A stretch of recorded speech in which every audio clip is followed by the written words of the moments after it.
এদিকে গুলশানে একটি বহুতল ভবনে অভিযান চালাচ্ছে যৌথ বাহিনী, সেখানে আছেন সহকর্মী রেদওয়ান আহমেদ। রেদওয়ান, সবশেষ কি তথ্য আছে আপনার কাছে? দেবাশিস, যেমনটা আমি জানাচ্ছিলাম, আসলে রাত ৯টা থেকে কিন্তু বেশ কিছু ছাত্ররা, আসলে বৈষম্য বিরোধী ছাত্রদের একটি দল কিন্তু এই ভবনটিকে আসলে ঘিরে রেখেছিল এবং রাত ১২টা নাগাদ তারা আসলে যেটি জানিয়েছে যে তারা যৌথ বাহিনী তথা তারা কিন্তু এই থানায় আসলে তারা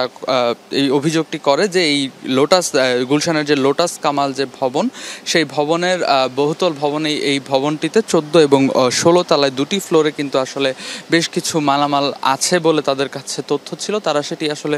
যৌথ বাহিনীর কাছে জানায় এবং রাত ১২টা নাগাদ এই ভবনটিকে আসলে যৌথ বাহিনীর সদস্যরা, র্যাব, পুলিশ এবং দুদকের কর্মকর্তারা কিন্তু ভবনটিকে ঘিরে ফেলে এবং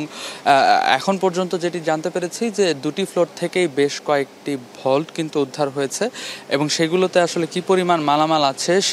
সেই বিষয়ে এখনও নিশ্চিত করা যাচ্ছে না। তবে তারা আমাদের জানিয়েছেন যে এই অভিযানটি আসলে যদি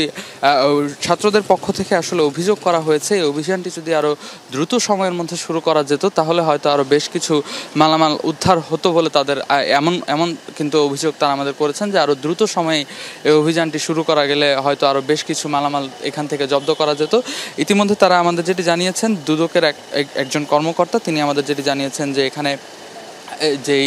দুটি ভবন, সেই দুটি ভবনের একটি ভবনে কিন্তু ইতিমধ্যে তারা বেশ কিছু মালামাল